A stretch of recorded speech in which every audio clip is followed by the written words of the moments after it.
característica, poder descentralizado da Igreja Católica, que é a instituição que passa a representar essa religião. O teocentrismo, ora, se o poder está com a Igreja, o poder político, logo toda e qualquer discussão filosófica vai ser discussão filosófica que leve a Deus, que leve a teocentrismo, Deus no centro. Então Deus está no centro de todos os debates filosóficos. Todo e qualquer pensamento na Idade Média, Deus está no centro. Isso vai acontecer nas artes, isso vai acontecer na música, na literatura, enfim, Deus é o centro do mundo medieval. A essa característica nós chamamos de teocentrismo. Por fim, dentro do feudalismo nós temos o sistema de suzerania e vassalagem e uma sociedade estamental. Sociedade estamental é uma sociedade rigidamente estratificada, não havia mobilidade social. Lembre-se, na Idade Média tinha 3 tipos de pessoas: quem orava, quem guerreava e quem trabalhava, e não havia mobilidade entre essas classes, ok? Não havia. E no poderio, no poder político, você tem a Igreja Católica a partir da figura do Papa, Pedro, apóstolo, pai dos apóstolos. Mas vamos lá para as características principais da filosofia medieval, do pensamento medieval. Continua aí a ascensão do cristianismo, porque o cristianismo vai influenciar decisivamente no pensamento da Idade Média, nos filósofos da Idade Média, tanto que os 2 maiores são santos, são bispos da Igreja Católica, Agostinho, que era bispo de Hipona, e Tomás de Aquino. Então ambos são bispos da Igreja. Vai ter uma influência marcante do cristianismo na filosofia medieval, não só diria uma influência, como eles se confundem também. A filosofia medieval também é chamada de filosofia cristã, porque havia um interesse dos pensadores da Idade Média em fundamentar as verdades reveladas por Deus, que nós veremos lá embaixo. Então eles não estavam preocupados com as verdades racionais, com aonde a razão iria nos levar, como nos gregos, que a razão governa os homens e logo o bem comum, o bem da política basicamente é o conhecimento racional. Não. Vai haver um domínio da fé sobre a razão. A fé sobe e a razão desce. A razão tão forte lá entre os gregos vai descer e a fé vai subir. Então vejamos, submissão da razão em detrimento da fé. Teocentrismo, novamente, como característica, é uma característica do período histórico e é uma característica do pensamento da Idade Média, e defesa das verdades reveladas. Vocês vão perceber, ao decorrer da nossa aula, que os filósofos da Idade Média, eles estavam comprometidos com as verdades da fé, com as verdades reveladas no que nós chamamos de Sagradas Escrituras ou Bíblia. Eles não estavam preocupados no conhecimento verdadeiro ou no conhecimento racional. Galera, de uma hora para outra, vamos voltar um pouquinho lá atrás, lembrar que Roma chegou à seguinte conclusão: agora todo mundo vai ser cristão, e oficializou o cristianismo como religião oficial do império. Não é enfiando goela abaixo das pessoas a religião que as pessoas vão aceitar. É preciso dar fundamentação. O que é que os filósofos da Idade Média vão fazer? Vão dar fundamentação racional, eles vão usar a razão grega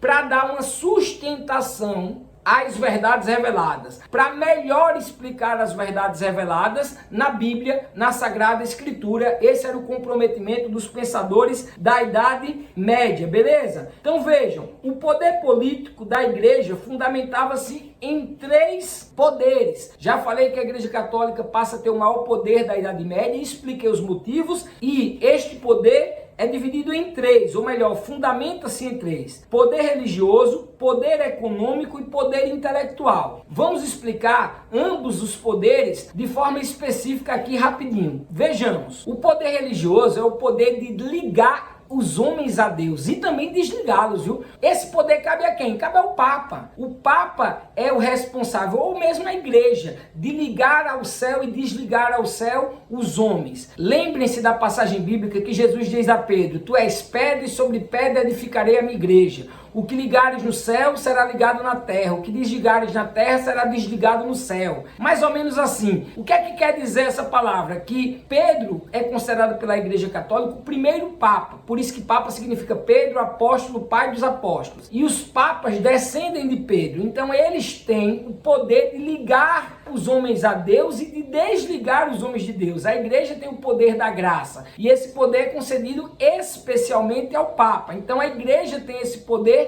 religioso. Segundo, a igreja se sustentava pelo poder econômico. De onde vem esse poder econômico? Das terras que a igreja tem. Falei antes e repito, a igreja era a maior detentora de terras do mundo medieval. E de que eram, professor, essas terras? Ou de serviços prestados aos imperadores, porque não foi de uma hora para outra que o imperador caiu e passou a ser o imperador papa. Houve um período de transição que nós chamamos na história de cesaropapismo. O líder de Roma, do Estado romano, era o mesmo líder da igreja. Ou seja, o imperador romano e o papa era a mesma coisa. César, de imperador romano, né, do líder romano, e papa, cesaropapismo. Até que só ficou o papa porque a igreja ficou com poder, o mundo modificou-se no mundo feudal, no sistema que eu já falei de mundo, então o papa passa a ser essa autoridade suprema na igreja, com o fim do Império Romano. Mas lembrem-se, suas grandes extensões de terra se davam pelo acúmulo ao longo dos séculos. Seja porque os nobres do império se converteram ao cristianismo e aí doaram terras para a igreja, seja porque recebeu as terras como recompensa por serviços prestados a imperadores anteriores. E por fim, como eu já falei, o poder intelectual. Só o clero tinha domínio sobre a escrita, só para começar. Nem os nobres sabiam ler e escrever. Os nobres estavam responsáveis por guerrear, os servos por trabalhar e o clero por orar e manter a hegemonia do conhecimento. Professor, por que o conhecimento é tão importante? Lembre-se que conhecimento é poder. Segundo, porque como o conhecimento pertencia à igreja, pertencia a ela também o poder de interpretar as verdades reveladas. Quer maior poder do que você ter o poder de interpretar a Bíblia? A interpretação da Bíblia cabe à igreja. Essa interpretação passou a ser livre e individual depois da Reforma Protestante, mas até então, quem era responsável por interpretar as verdades de Deus, por interpretar a Bíblia, por dar a palavra final, era a Igreja Católica. Só para vocês terem uma ideia, demorou quase cerca de 5 séculos para se determinar que Jesus era Deus e homem, porque havia um grande debate: Jesus é Deus ou é homem? Ele é homem ou é Deus? Aí a igreja bateu o martelo a partir do concílio dizendo o seguinte: ele é Deus, ele é 100% Deus e ele é homem, ele é 100% humano. E acabou a discussão. Mas isso demorou quase 5 séculos do cristianismo. Então não é nada de uma hora para outra aqui. Tudo acontece no decorrer da história. Beleza? A cultura medieval, portanto, foi marcada pela predominância, pelo poder político da Igreja Católica, que sobreviveu às invasões bárbaras e ficou com a maior instituição do mundo medieval, daí ter tanto poder. E fora a questão das terras, a questão do poder religioso, do poder econômico e do poder intelectual, que eu acabei de falar. Logo, muda-se completamente a concepção do poder político da Idade Antiga para a Idade Média, com todas essas características que eu acabei de dar. Diferentemente do pensamento político da Antiguidade, lá com Sócrates, Platão e Aristóteles, no qual a finalidade do Estado era assegurar o bem comum através da razão, na Idade Média predominou uma perspectiva negativa do Estado. Não havia um Estado na Idade Média. Quem funcionava como Estado era a própria igreja. Percebam, como é que eu sei que alguém nasceu, juridicamente falando? A partir do batistério, do documento do batismo. Ou que alguém morreu na Idade Média, através dos documentos da igreja. A igreja funcionava como Estado, não havia um Estado, o poder era descentralizado. Então a igreja, que passou a ser a maior instituição da época, funcionava como poder político, como Estado, tal como nós conhecemos hoje o Estado moderno, ou como foram nas civilizações antigas, no Império, na República Romana, nas monarquias que tiveram nas civilizações da Antiguidade. Então essa noção de Estado na Idade Média, que cabia à igreja, né? A igreja funcionava como Estado, tinha como função fazer com que as pessoas seguissem a moral cristã, levar as pessoas para o céu, levar as pessoas para as convicções cristãs, para seguir o cristianismo. Então o Estado tinha como função assegurar a ordem cristã, assegurar a virtude ou as virtudes cristãs. Assim, a filosofia política da Idade Média perpassava pelo ideário cristão. Por isso que eu falei que chega a se confundir. Para construir a filosofia política da Idade Média, por alguns também chamado de teologia política, uma vez que eles queriam só fundamentar as verdades reveladas, eles partiam de 3 fontes principais: a Bíblia latina, os códigos dos imperadores romanos, conhecidos conhecido como direito romano, que é o maior legado que Roma deixou para a nossa sociedade, para a sociedade atual, foi o seu Código de Leis, e algumas obras filosóficas de onde suas ideias foram tiradas, especialmente de Platão e Aristóteles,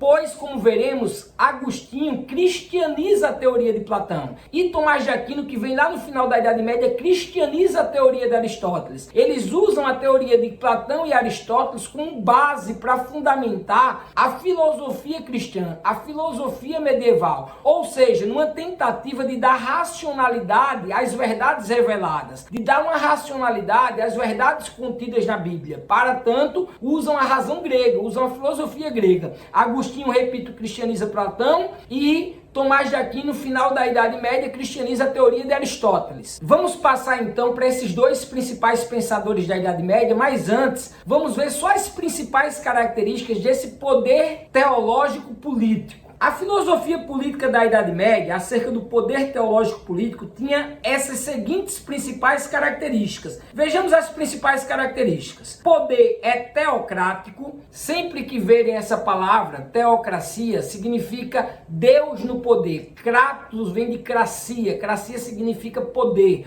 Poder de Teo, poder de Deus. Beleza? Vejam, é diferente do poder de Deus como era na civilização egípcia, onde o faraó era o próprio Deus, era considerado como Deus. Ali era uma teocracia também, um poder de Deus. Na Idade Média, continua tendo uma teocracia, mas quem representa o poder, os reis de determinados reinos, ou mesmo o Papa, eles são representantes do próprio Deus. É Deus que institui o poder político. E eles devem seguir os princípios cristãos, serem virtuosos. E virtuosos naquela época, ou virtude naquela época, era seguir os preceitos cristãos. O Papa e o Imperador são o topo da hierarquia. Lembrem da figura do cesaropapismo no início. O Papa e o Imperador se fundiram, eram a mesma pessoa. Ao passo que Roma vai declinando, a igreja vai ascendendo e você vai ter só a figura do Papa apartada da figura do César. Só o Papa. Mas até então é cesaropapismo. Ele é o topo da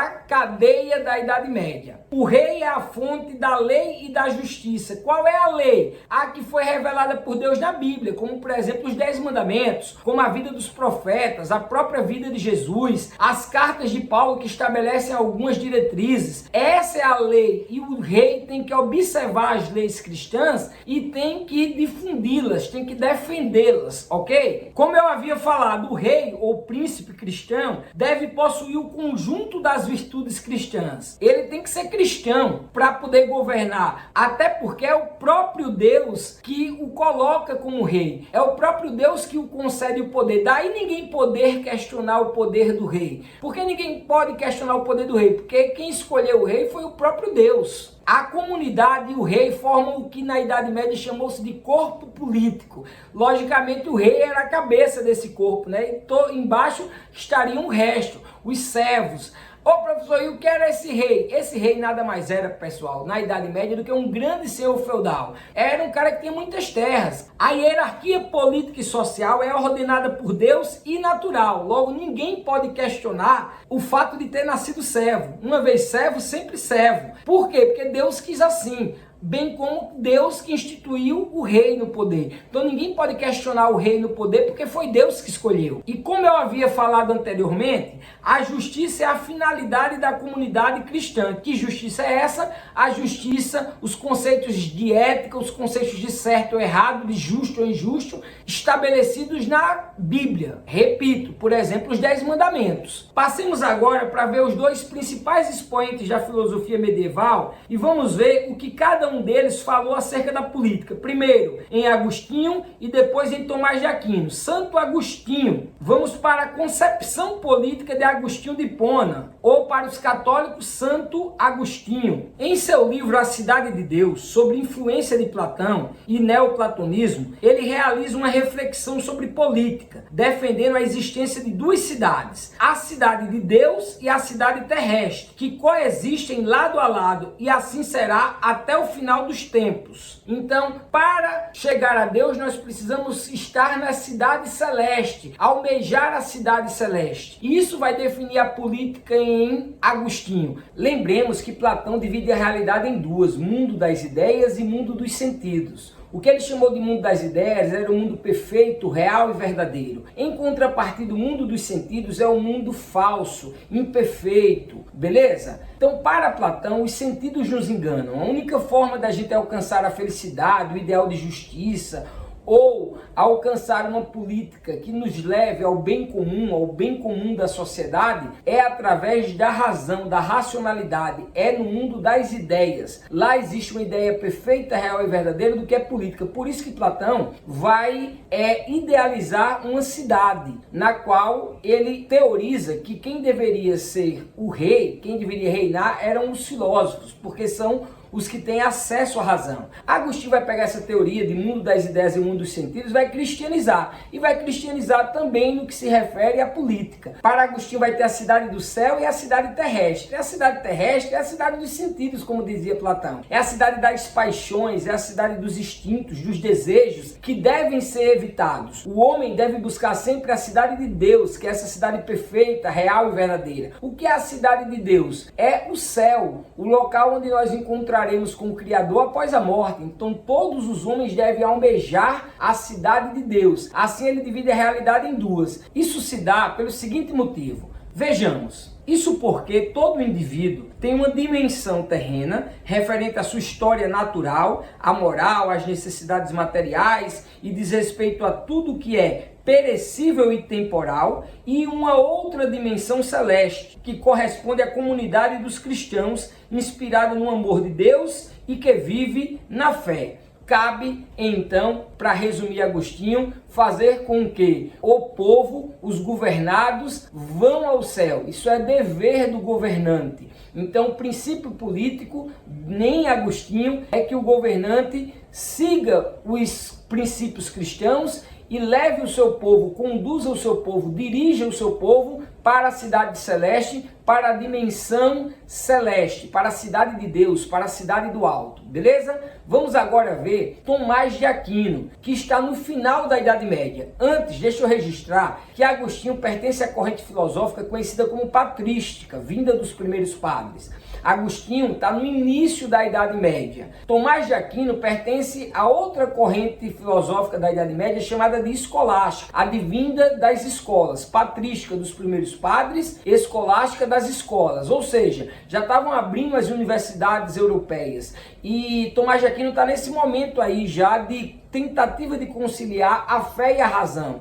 Um mundo que já está sofrendo transformações por conta do renascimento urbano, por conta do renascimento comercial. Então Tomás de Aquino, final da Idade Média, escolástica, patrística com Agostinho no início da Idade Média. Vamos agora para Tomás de Aquino, o segundo maior expoente da filosofia medieval, e vamos ver o que ele falou acerca da política. Enfim, vamos ver a concepção política de Tomás de Aquino. O que é que Aquino falou sobre política? No final da Idade Média, por volta do século VIII, os tempos estavam mudados. O renascimento comercial e urbano possibilitou o surgimento das universidades e reavivou os debates políticos filosóficos, tal como eu expliquei agora há pouco. Com a retomada das obras de Aristóteles pelos teólogos já no final da Idade Média, ocorreram um desejo em distinguir a cidade de Deus, a igreja, da cidade dos homens, a comunidade política. A primeira sendo instituída pelo próprio Deus e a segunda fundada pela natureza, que fez do homem um ser racional e um animal político. Olha aí Aristóteles aparecendo. Defendiam a harmonia da cidade dos homens com a cidade de Deus. As instituições políticas deveriam ser consideradas humanas, instituídas por leis naturais. Porém, olha a ressalva aí, tratando-se da Idade Média, são instituições políticas derivadas da lei divina. Já em Tomás de Aquino, como nós estamos no final da Idade Média, por exemplo, você vai ter o Renascimento com Maquiavel e vai ter a separação da religião da política com o livro O Príncipe, mas isso a gente fala no vídeo da modernidade. Então, Tomás de Aquino está nesse momento de final da Idade Média, onde o mundo está sofrendo uma transformação e está havendo uma tentativa de conciliar a fé e a razão. A tentativa aqui é manter o poder da igreja frente às instituições políticas. Por quê? Já está existindo um burburinho, já está existindo um pensamento que está virando majoritário de que a política é de natureza humana, não de natureza divina. Já não aceitam mais a divisão do mundo em dois, como o mundo das ideias e o mundo dos sentidos de Platão, que foi cristianizado por Agostinho. Agora mais não. E o que é que Aquino faz? Aquino começa a ler Aristóteles. Aristóteles era um livro proibido, só que Tomás de Aquino é bispo, pode ler Aristóteles. E Aristóteles, lembremos, ele discordou do seu mestre. Se Platão dividiu a realidade em duas, para explicá-la, Aristóteles diz de forma alguma, mesmo sendo discípulo de Platão, ele rompe com o seu mestre e diz: nós precisamos explicar a realidade neste mundo, nesta realidade prática, nada de dividir realidade em duas. Isso é Aristóteles. Vai lá na nossa aula no YouTube de filosofia antiga, as principais características da filosofia antiga, que você vai entender isso direitinho. E tem aula só sobre Platão, tem aula só sobre Aristóteles, e vai ajudar muito a você compreender essa aula do nosso curso de filosofia da Idade Média e a aula do nosso curso de filosofia política na Idade Antiga. Desculpa, filosofia política na Idade Média, ok? Então, voltando para Tomás de Aquino começa a ler Aristóteles e vai se distanciando de Agostinho, numa tentativa de que sim, aceitar que as instituições políticas são naturais. Chamei a atenção quando estava lendo o texto que falou que o homem é um animal político. Isso é de Aristóteles. Então, foi Tomás de Aquino cristianizando a teoria de Aristóteles que passa a entender política como algo da natureza humana, como algo desta realidade, apartada de uma outra realidade divina, de uma dimensão divina ou de uma cidade celeste. O que é de Deus, o que é dos homens é dos homens. O que é do alto, o que é da terra é da terra. E a política pertence à natureza humana, não é pertencente à natureza divina. O homem é um animal político, já dizia Aristóteles, e Tomás de Aquino dá uma reinterpretação e traz de volta esse debate. Então, qual é a política em Tomás de Aquino? É até aceitar que a política é de natureza humana. As instituições são de natureza humana. Porém, diferente de Maquiavel, que lá na frente vai romper a política da religião, política é uma coisa, religião é outra, política não tem nada a ver com religião, Tomás de Aquino vai dizer que não.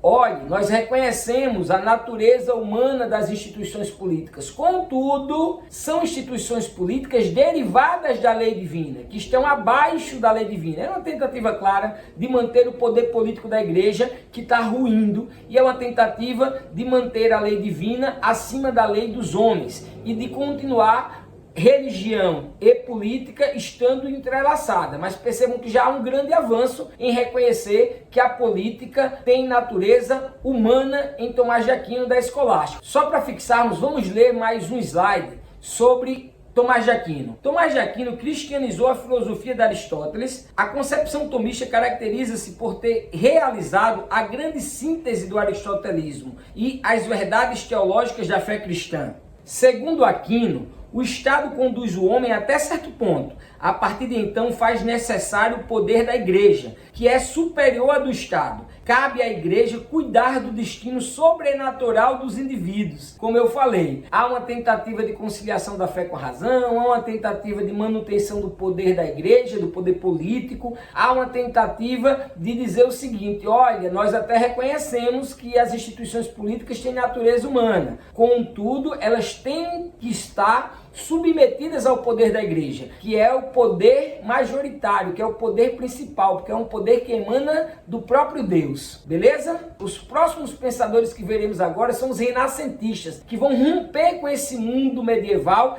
e vão criar novas perspectivas sobre política. E o grande nome, eu já falei aqui, já dei spoiler, é Maquiavel, Nicolau Maquiavel, com o seu livro O Príncipe. Só veremos Maquiavel de forma nenhuma. No nosso curso a gente vai ver os contratualistas, Rousseau, John Locke, Hobbes, os contratualistas, os iluministas, enfim, não deixe de assistir a nossa próxima aula, que aí sim o bicho pega para capar. São filósofos muito mais atuais que vão tentar definir, por exemplo, a origem do Estado, a necessidade do Estado, por que temos Estado, qual é a natureza do Estado, e veremos na próxima aula. Continue no curso. Boa aula de filosofia política da Idade Moderna.